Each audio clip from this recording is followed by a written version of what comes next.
That way, hopefully we'll get everybody else over here. But you did see the link there. Okay, perfect. Okay, well, so as far as things go, the easiest coding to start out with, and perhaps the safest, is a server action, okay? So before we can do any of this, we want to make sure that we're in developer or debug mode, okay? My favorite way to do that is to just have this little guy right here, okay? But in later versions of Odoo, what you can do if you want to, if this little guy, you don't want to have the little monkey there, you can come into this and you can say, you can start typing, get rid of the forward slash, and type debug here, okay? And that'll activate the debug mode, which is, you know, we're shown that we're in debug mode with this little guy here, okay? That gives us a few things that we don't have in other places. So I'm going to go ahead and type server actions, and we're going to start with those, okay? So for server actions, these are basically actions that we can trigger manually, okay? We can trigger them on one record or multiple records, okay? So we're going to start with something simple here. So this is just going to be test server action, okay? The model is going to be sale order. So I'm just going to say sales orders, and I could do sale.order. You can do the technical name there too. But we're going to come in and say, I want to execute code. Now, there's a bunch of stuff that you can do here, right? But we're focusing more on coding. But Odoo themselves give you a fair few things that you can do without understanding coding at all, right? You can come in here. You can say, I want to update a record. I want to create some activities or duplicate a record or whatever. Pretty cool, but I prefer to be able to use Python to do a little bit more. Now, when I first come in, depending on, you know, where you're at in Odoo, a lot of times when I click execute code, it'll give me instructions. They've moved that over into help here now, and that gives me some basic code that I can work with. Yeah. So if I go into code for server actions, generally speaking, I'm going to want to start with for record in records. And I'm going to zoom in a bit just so you guys can really see this well, okay? Hopefully that helps. So what this means, this for record in records, means that for every record that I've selected, I want to do a specific thing, okay? So if we're back in sale orders, what that would mean is that if I select 3 of these, it's going to run that code on all 3 of these, okay? If I'm inside of one and I run the code, then it's only going to run it on this one here specifically, okay? You don't necessarily need to have for record in records. If you want the code to run based on something else, that's totally fine. But generally speaking, you're going to want to define what group of records you want to run something on here, okay? So we're going to say for record in records. I'm going to do a simple one here. So we're going to create a variable here called 0.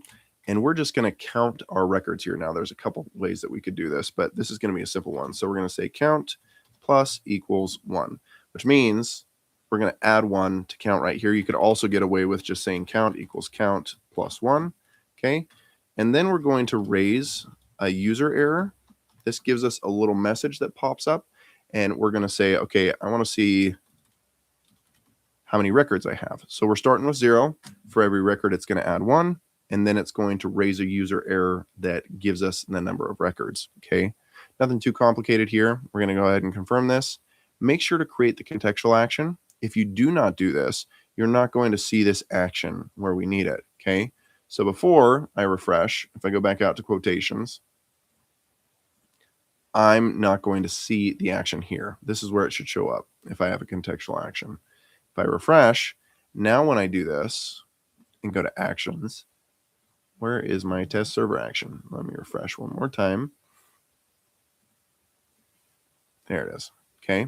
So if I run this now, what we're going to see is that I've got 1 record or I've got 5 records. Okay. That's working so far. Does anybody have any questions at this point? I mean, that's very much the basics of server actions. Okay. But we'll dive into a little bit more involved code so that you guys get a chance to see that. But any questions on that? Again, make sure to create the contextual action. Otherwise, you're not going to see it here. Okay. The other thing we can do to be triggering to trigger these is we can come into Studio. Okay. And in later versions of Odoo, they've made it so you can just add a button natively here. I can click add a button. Okay. And we're going to change this button name to test server action.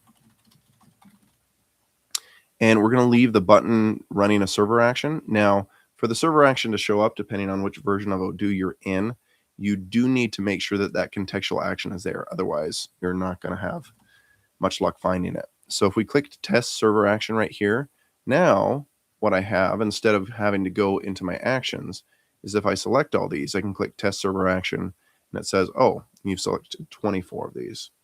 Okay? Hopefully that makes sense. You can also create a button inside of the form, same way. So I come in here, go to Studio, and I click add a button. I can do my test server action here too. So if I go to test server action, okay, come down.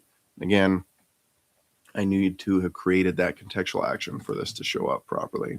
So we're going to go to test server action, okay, and close back out. All right. And I've only got one record, which makes sense because it's just the record I'm on currently. All right. Does anybody have something simple that they'd like to see before I jump in and do something else? Anything that you're like, wow, it'd be really nice if I had a button that did this or that. Anything that you'd like to see. If not, I'll go ahead and just do something super simple here. So one of the great things we can do with server actions is we can kind of chain actions together, okay? So if I'm in debug mode and I want to be able to cancel in bulk, you can see that method down at the bottom. I can go ahead and stick that on my server action, okay? So I'm going to get rid of this stuff. And we're just going to create a bulk cancel, right? Something that Odoo, depending on the version you're in, doesn't have, but can be extremely useful for certain things. So I like to do a bulk cancel and then a delete sometimes. So I'll do this action underscore cancel. So again, we're looking at the method here, okay? What you want to do is you want to say, okay, first we want to cancel this. So I'm going to give myself a little note. If you stick a pound sign in front of it, that makes it so that it's not code. It's just a note. So we're going to say cancel the record, which is going to be record dot action cancel.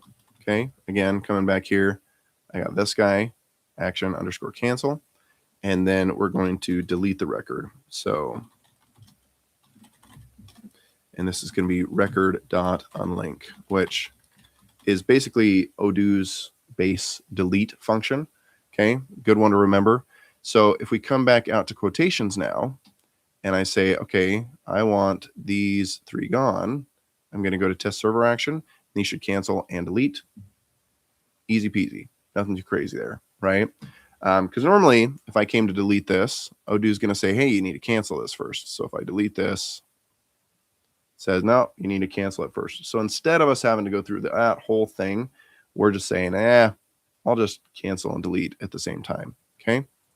Some other stuff that we can do. So obviously, these are simple little things. I'm looping through all the records and doing this. Other stuff that I could come in here and say I want to do. So maybe for this, I want to come in and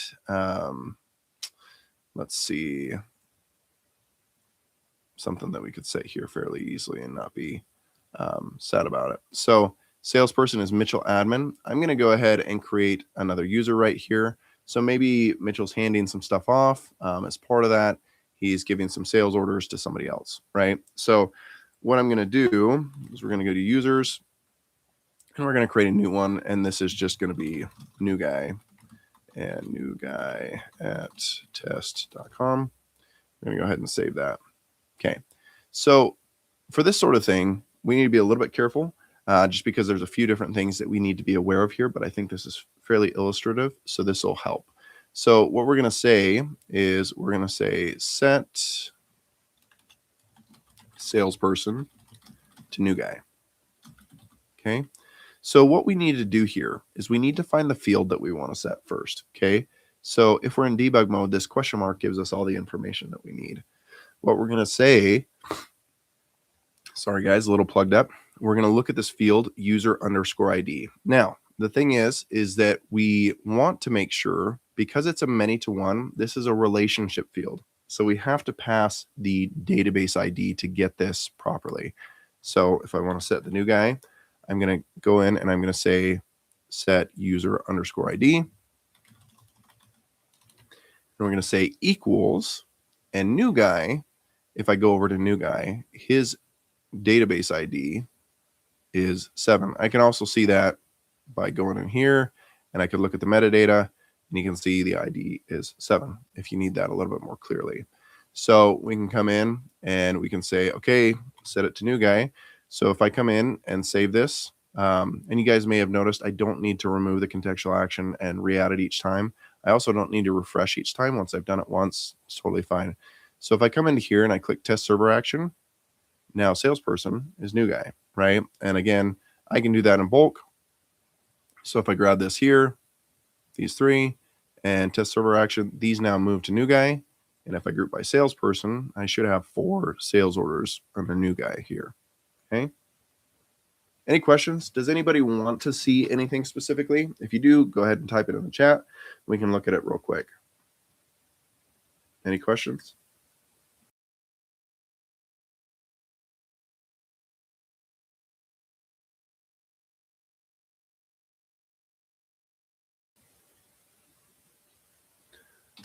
Unlock or set to quotation. So what do you mean by getting those working? If I'm going into this, are you saying being able to unlock all of them at once and doing that and set to quotation all at once?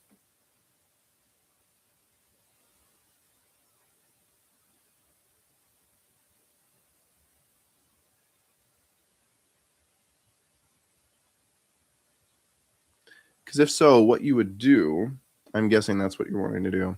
So we want to get to where we can see the button, right? This set to quotation. You see that method? It's action draft. I can add the buttons, but need to work. Just unlock and SO once confirmed. So you just want to keep it unlocked once it's confirmed. So if I go to set to quotation, go to confirm, on this one, I don't have locking and unlocking. So we're going to go here, go to Studio, and I'm going to show invisible elements. Okay. So if we're talking about lock, unlock, so the method is action_unlock. So what I would do is I would set it to where I say record.action_unlock. And that's going to unlock that record right there. Hopefully that makes sense to everybody. I found that's one of the most useful things with Odoo's server actions is being able to kind of chain together stuff that they already do or already allow me to do. Makes it much easier to be able to do stuff. Perfect. Okay, cool. So that's it for server actions. These are, again, the best place to start, generally speaking. If you're trying to get used to code, if you want to make sure that things are working properly, this is a great way to get started.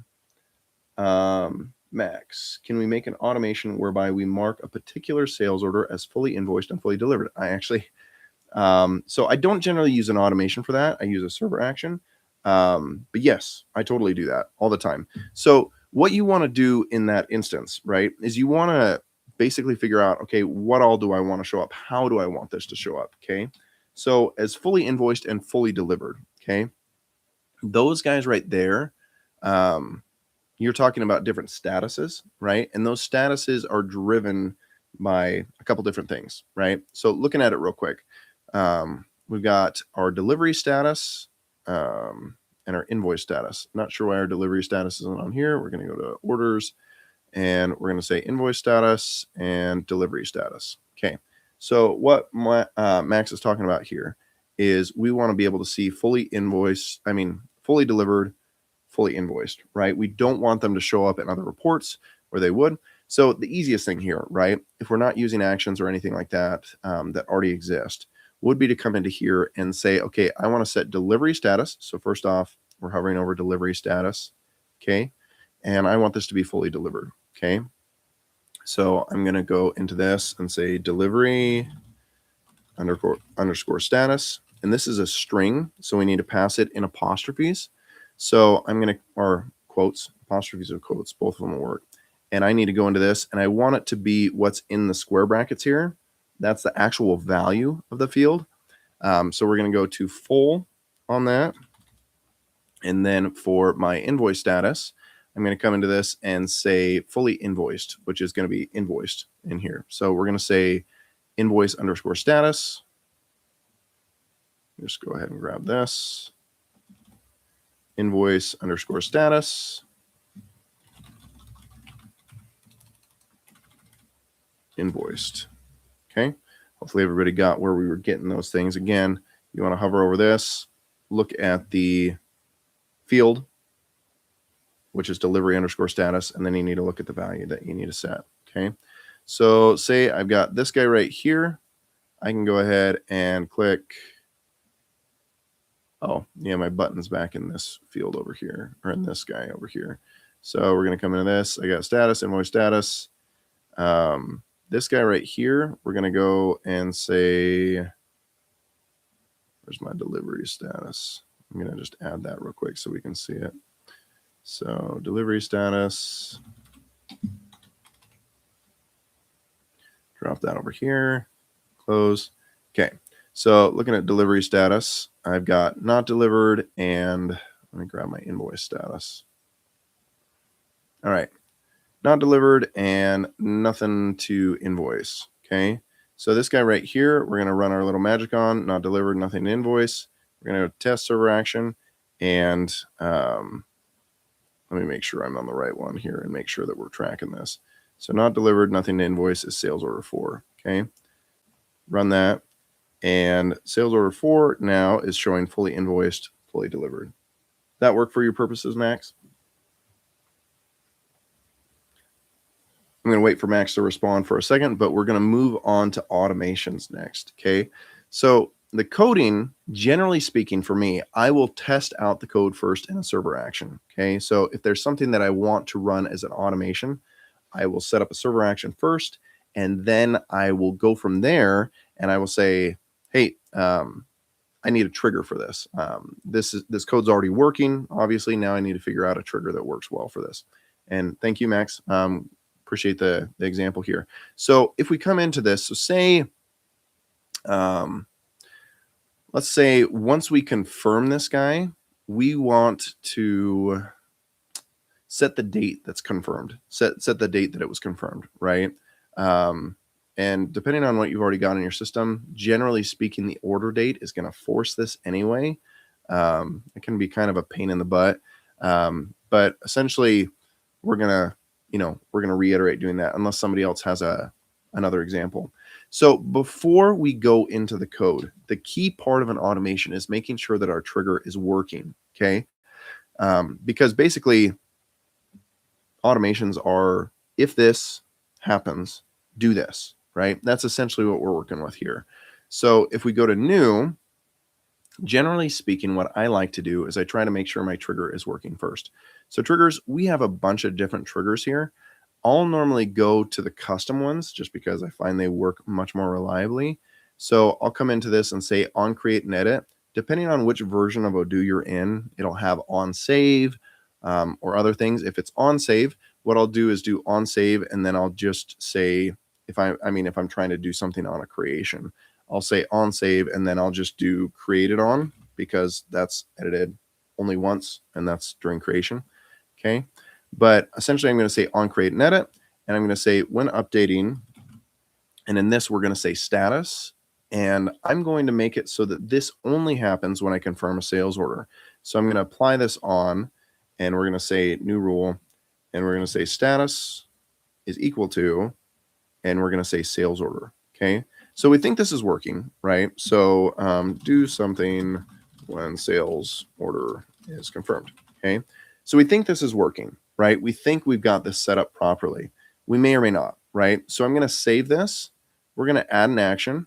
Okay. I'm going to go to execute code. Again, that's what I need to do for Python. Okay. I'm going to come back to this code, and I'm going to say raise. So I usually go raise user error triggered. Now you can skip this step, But for me, this is an essential part of the process, making sure that the trigger is actually working and is kicking off when I want it to. Okay, so I'm going to go ahead and save that, save this. We're going to go back in and we're going to confirm a sales order and see what happens. Okay, so we're going to sales and I'm going to refresh, make sure everything's pulling properly here. We're going to do a new quotation and we'll do a new sales order off of this. So I'm going to say this is to Acme Corporation. Okay, add a product, and yeah, we'll say a bagel. They bought 30 of our bagels, and our bagels we're actually going to bump up in price. And yep, go ahead and click confirm, and you can see this triggered well. This is working properly. Okay. Any questions on that so far? Triggers are an essential part of what we're doing in automations, and honestly, the biggest part that makes them different from server actions. Any questions on any of that? Anything that anybody would like to do and they haven't figured out how to do it?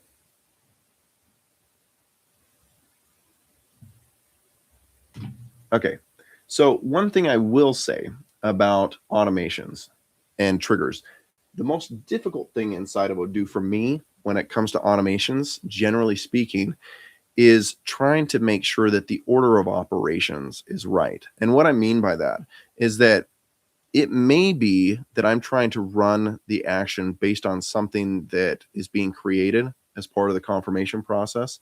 So maybe I'm trying to run it based on when a delivery is created or something else like that. The difficulty with Odoo is that you don't necessarily know when certain information is set or when that information is created. So say you're trying to do this on deliveries, okay? Say you're trying to do it and you're saying, oh, well, deliveries are created when a sales order is confirmed. Yes, that is accurate, but the deliveries may not be created before the sales order is set to confirmed, okay? So if something like that is happening where you're coming through and you're like, oh, it's triggering, but it's not doing what I want it to do, it's likely that you've got an order of ops issue, okay? And maybe there's a better way to describe that, but that's how I always look at it, is I look at it and say, okay, I need to try and find the model that's being created when I actually want, the record on the model that's going to be created when I actually want to run something, okay?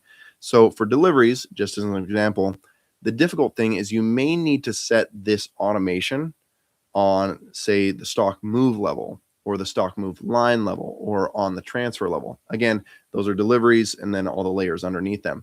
I may need to look into that and try and find, okay, this is specifically when I want to run this code, okay?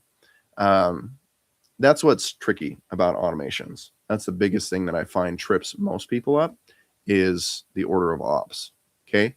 So again, executing this code, I can come in here and, to Max's example, I could come in and I could say, okay, as soon as this guy is confirmed, I want to make sure that it's unlocked, okay?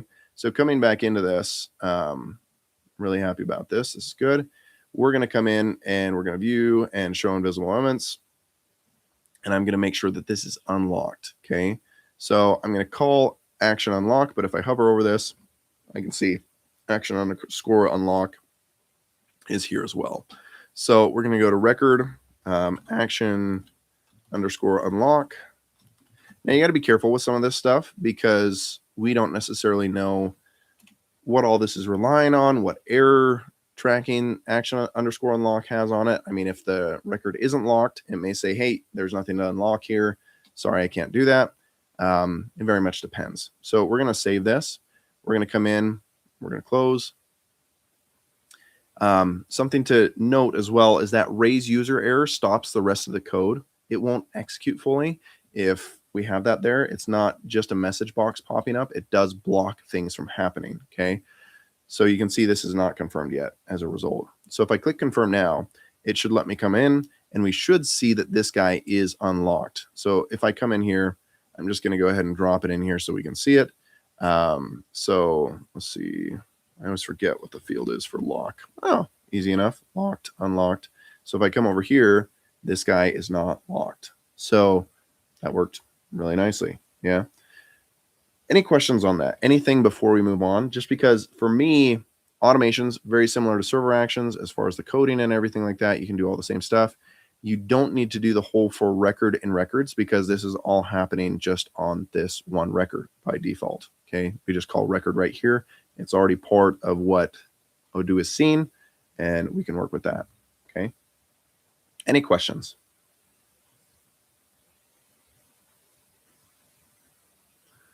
Okay, so really, this is, I mean, these two already give you a ton of power inside of Odoo. But something that you need to be aware of is that in Odoo, the runtime or the allowed runtime for automations or server actions is much, much less than it is for our next topic, scheduled actions.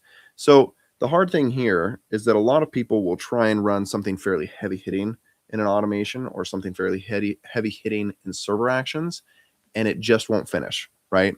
It'll hang up inside of Odoo, it'll cause problems.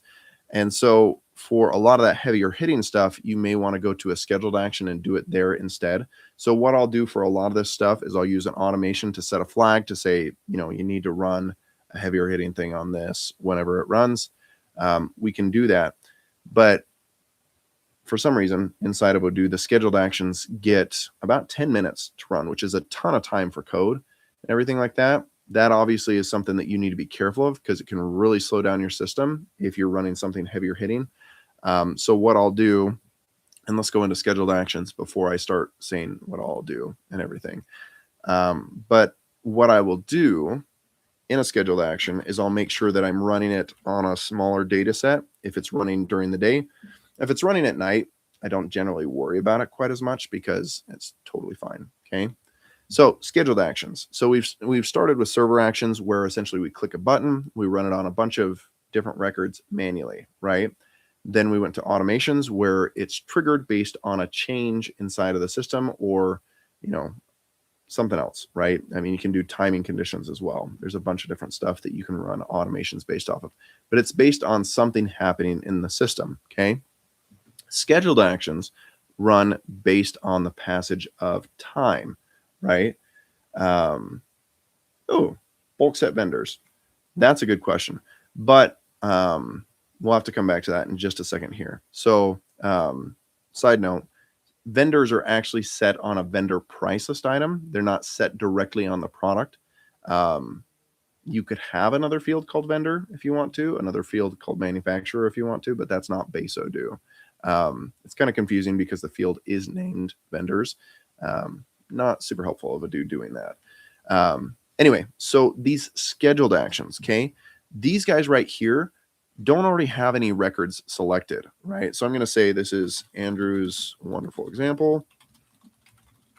Model, not terribly important here, but you can call the model as model inside of here. I almost never do. But the big thing about scheduled actions is we need to get a population of records to run the code on, right? There's nothing here already. I have no way to select the records separate from what we're doing here. So what I'll generally do, okay, is I'll create, I'm going to just say sales to run code on, okay? Just a simple variable here. And if you guys don't necessarily understand what I'm doing with variables, it's like back when you were in algebra where you'd have x equals 5. It's just a container for a specific value or a group of records.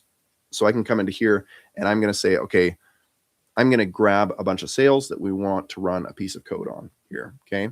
So we're going to come out of my test server action. We're going to go back into sales. And the easiest way to get a group of records that I want to run the code on, I'll show you how I do that. So, yep, chill out thing. So we're going to say env, that's to say environment. And we're going to say, okay, the environment that I want to, the table that I want to run this in is going to be sales orders. So if I click this guy, I want it to be this model, sale.order, okay?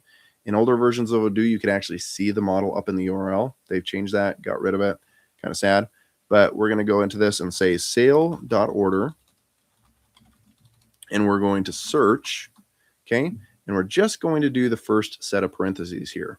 So a fun little trick is I can come into this, and if I'm not really great with filters and trying to figure this stuff out, I can actually come into this and I can say, okay, I'm going to create a filter here. Now, I want to make sure I'm in debug mode before I do this. Otherwise, I won't have the little code guy down here, the code editor, and I want that, okay? Mind Freak, if you have, I mean, I'm happy to do something else. I'm always happy to learn some stuff. So if you post in what you actually use, we can try that here, and I'd be happy to use it. So in here, I'm going to say I only want to run stuff.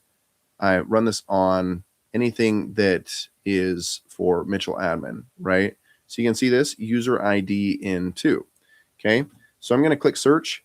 That gives me 18 records here. Okay, so if I come into this and I can actually drop what was in the code there in here, that's going to give me these 18 records to work with. Okay, so that's our starting point.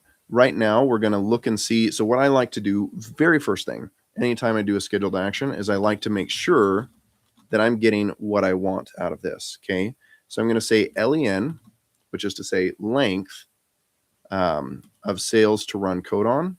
What this is going to do is tell me how many records are in this variable now, so that I can check and make sure that my filter is working properly, because I don't want to run the code on stuff that it shouldn't be run on, right? So I'm going to save this. I'm going to click run manually, and depending on your version of Odoo, right now, why is it giving me this stinking error? Oh, yeah, because it raises the error here. So right here, you can see I got 18 records. It used to pop up a nice little window for me, and depending on your version of Odoo, it'll still do that. But you can see my user error is 18, which means we're doing this right. This is looking good. Any questions on that so far, guys? This is a very key portion to this, because it's saying, okay, this is everything that I'm going to run my code on. That's essentially what we're doing here. So any questions on that?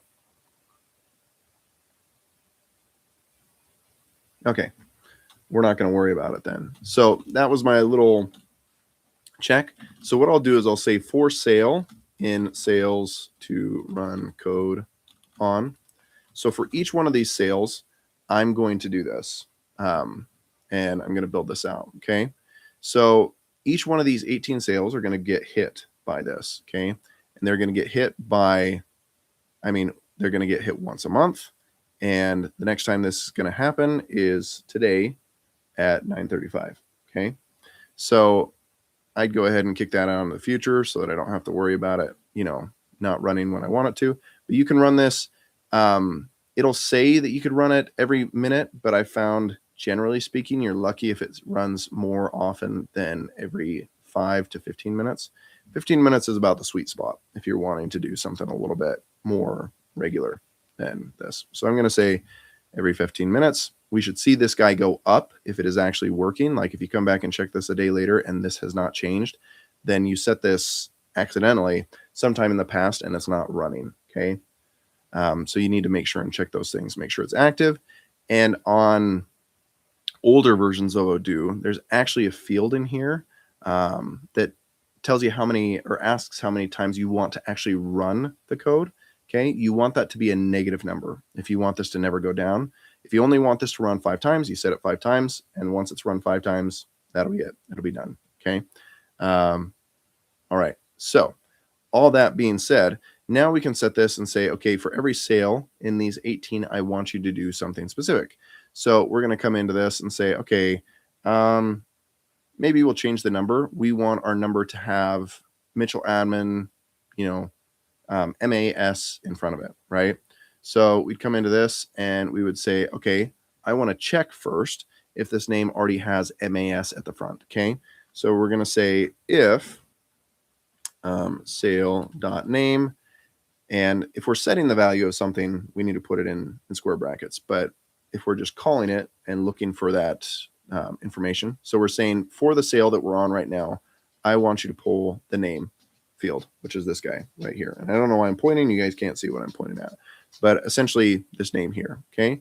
So we're going to want to see, okay, if sale.name, and this is, so this guy right here allows us to see, it allows us to kind of break down the string. So the numbers here.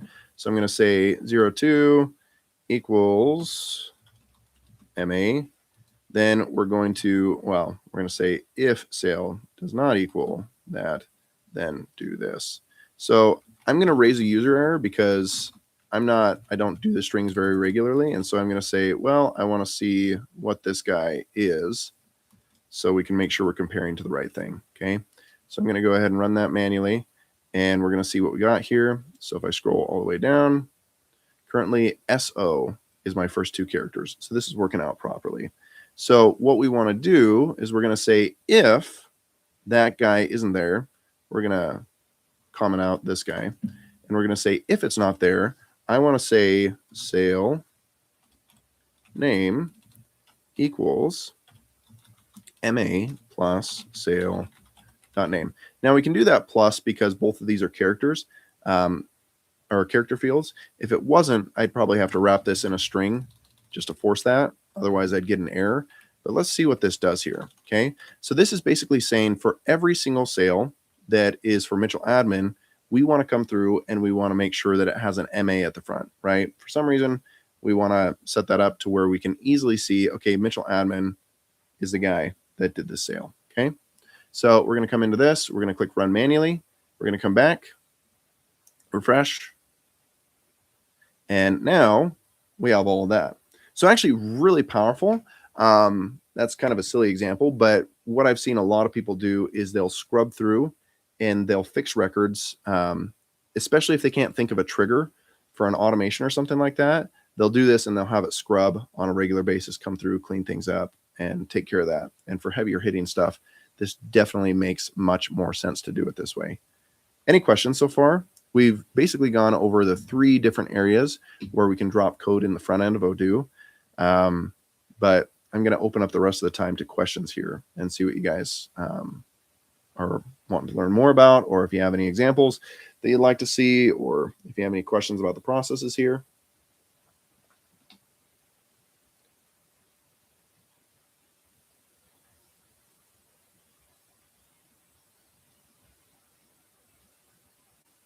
And it may get really awkward if nobody has any questions.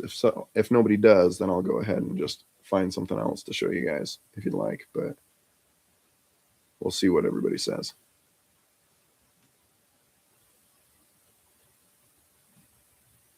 Awesome.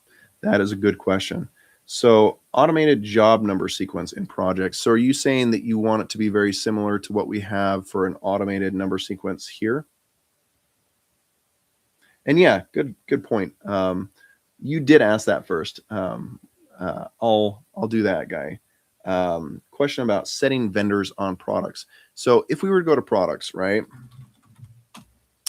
and you want to do this as a server action, it's sounding like, yeah.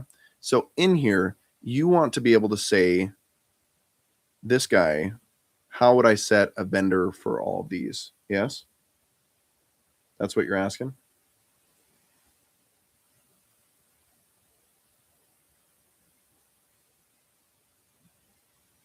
So it depends. Do you want to be able to, so this is going to be a bit more involved and probably it would take more time than we have in the 15 minutes here, but are you wanting to be able to select all the products and then click the server action and have a little window pop up where you can select the vendor that you want to select, set on it?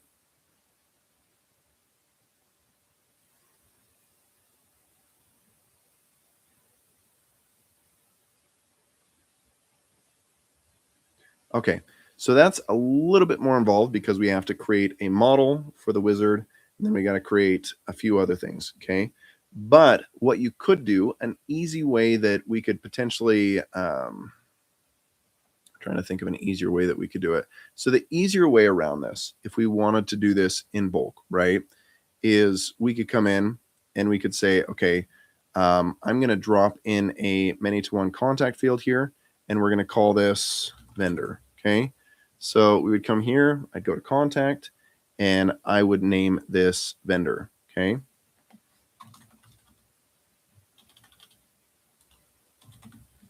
Okay, so we would do that here.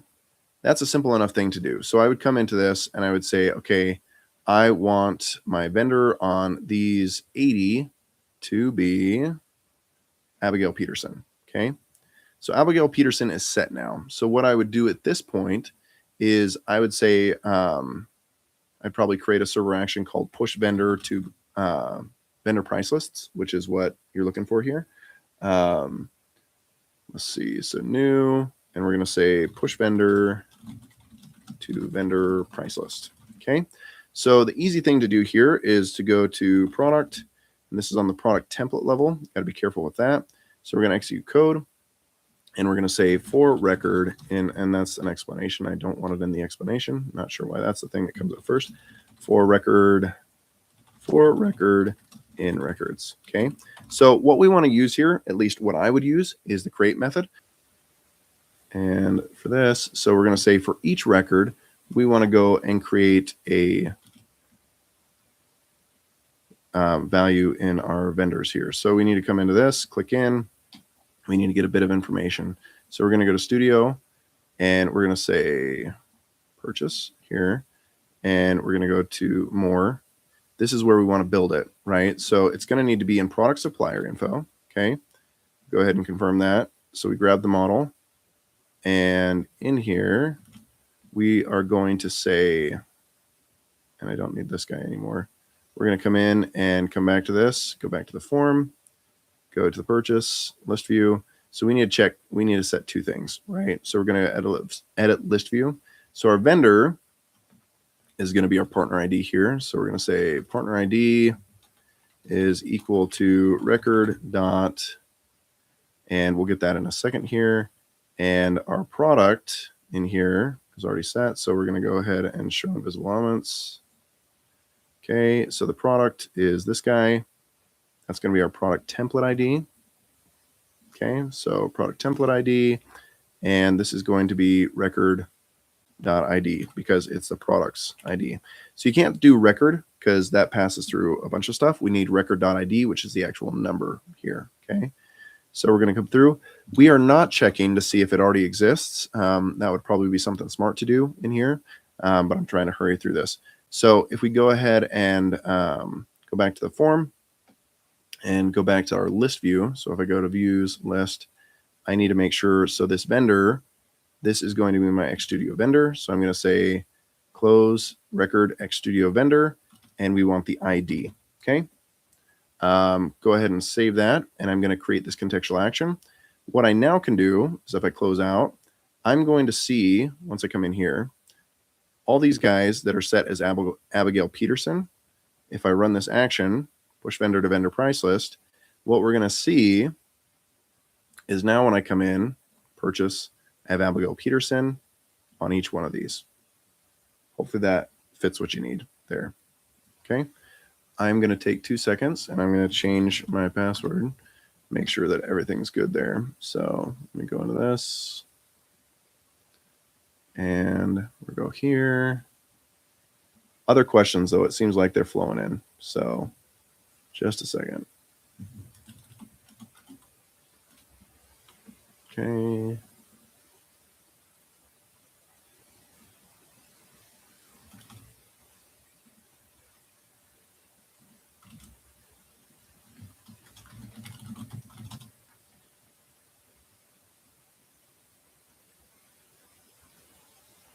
Okay. All right. So questions that we've got. Let me see.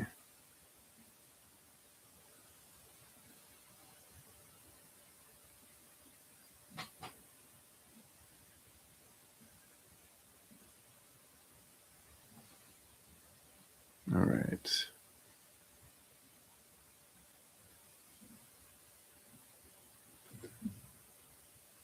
One vendor. Yep. Hopefully that makes sense.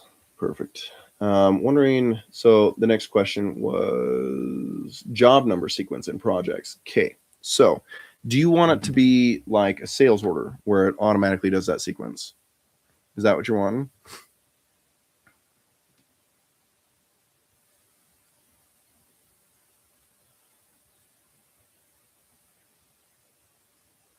I'll wait for you to answer that. Wondering why my product cost is not changing when I create a PO plus bill for the product at a different price. Feels like a waste to update the cost in the product model when it should update auto. So that's something that used to do, that Odoo used to do. It's strange that they changed those things. but you could easily do an automation to run that through. So as soon as the bill's confirmed, it would go through, look at the different products, and it would update the latest price there. That would be actually fairly simple to do. If we have time, which we likely won't, I can jump into that. But let me show you how to do a sequence here, guys. So sequences inside of Odoo are what determine what happens for these guys, okay? So if you don't know, or if you didn't know that before, let me get this out of the way. I don't know why that's still open. Get rid of that. We're going to go to sequences, okay? And in here, I can come in and I can set up my sequence here, okay? So I'm going to create a new one. We're going to call this job number, okay? This is going to be a standard implementation. I'm going to say the prefix is job, suffix. I mean, we're not going to do a suffix for this. I don't really care. Sequence size, we're going to make this 5. So that means that we've got 5 numbers in the sequence. Step is 1. Next number is going to be 1 here, okay? So what we can do now is we can come into this and we can go to projects. I think I have projects open. Yeah. So inside of projects, we are going to create a field called job number, okay? So it needs to be a character field in this instance. We're going to call this job number, okay? So I'm going to come into this and I'm going to say job number, okay? And now we're going to create an automation that when this project is created, it creates a job number. Thank you for the thank you. It's very much appreciated. So let's go into automations. So I'm going to leave this guy open. I'm going to duplicate this and we're going to go into automations real quick. Okay, so automations, we're going to go to new and we're going to say set job number. And the trigger is going to be on creation is what we're going to do for this. Now, again, depending on your version of Odoo, you may not have the option for on create. If so, do on save and do it when the created date is saved. Okay. So we're going to add an action. We're going to go to execute code and we are going to come into this and we're going to say record, and this is going to be job number. We're going to make this read only so nobody's changing our job numbers on us. And this is going to be xstudio job underscore. So xstudio job underscore. Normally I could copy that, but if we haven't exited out of Studio, it hasn't quite saved that technical name yet. So this will work. I'm going to close this out, make sure it does lock in. Okay. And let me grab a bit of code here. Okay. And we're going to come in and we're going to go to my sequence code. Okay, sequences, and that way we can bring this in. So essentially what we're doing is we're reaching out to the sequence and we're running a method on it that essentially pulls the next in order here, okay? So we're going to go to environment, okay? And I'm going to bring this up, and actually what I'm going to do is this. So we need to find the sequence first, and then we need to get the next bytecode for that sequence. So I'm sure there's a faster way to do some of this, but we're going to call this job number. Okay, that sequence code is what we need. So I'm going to grab this guy. Yep, grab that. Come into here, that, and that. I believe I could probably get away with this if I were a little bit more clever about it, but we're going to say this is job number right here. Go ahead and copy that, paste it, save and close, save. Okay, now we're going to create a new project and see how this goes.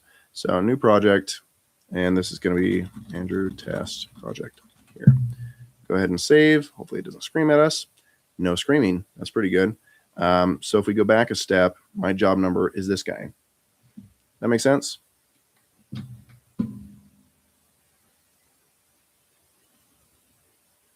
I'm hoping it does. I'm assuming it does. We're going to move forward off of that.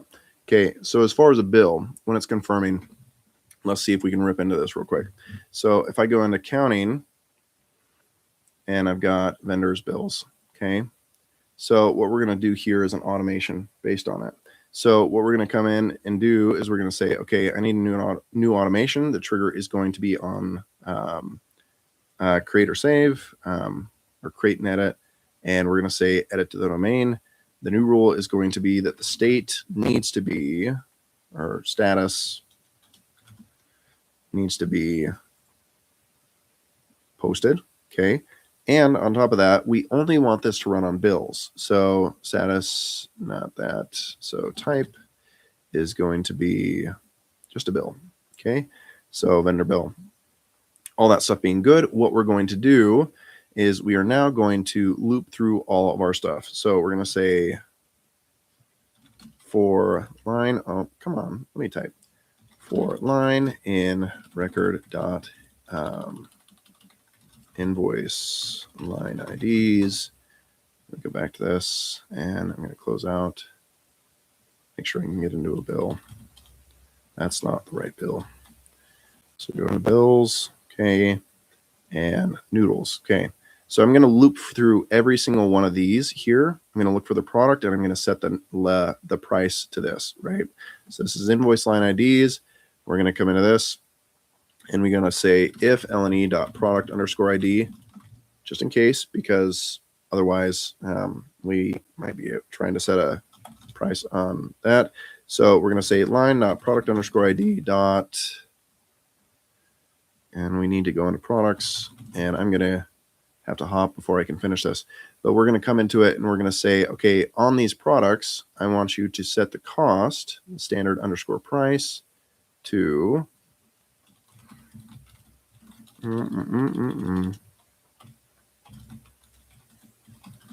price to whatever the LNE dot price is here. So that's going to be this price unit. Okay, that actually should work. So if I go ahead and save and close and save, what am I missing? A name, set latest cost. Okay, we're going to save this. I'm going to go here to a new bill. I'm going to do something ridiculous for this. So we're going to close. We're going to do new. Noodles sounds like a great one. And I got to hop here in a second, but we're going to say add a line. We're going to do the stool green, this guy, and we're going to say 500,000. These are just getting really ridiculously expensive. Okay, missing required fields for the bill date. Confirm that. Okay, so if I look back at the stool green and I look at the cost, it worked. It's beautiful. So we were able to squish that in, guys. Thank you so much for showing up. I'm not sure what I'm going to do next week for the topic. I don't have that just yet. I'll get that figured out and I'll get it sent out to you guys. But thanks so much for showing up. Appreciate it, guys. Have a good one.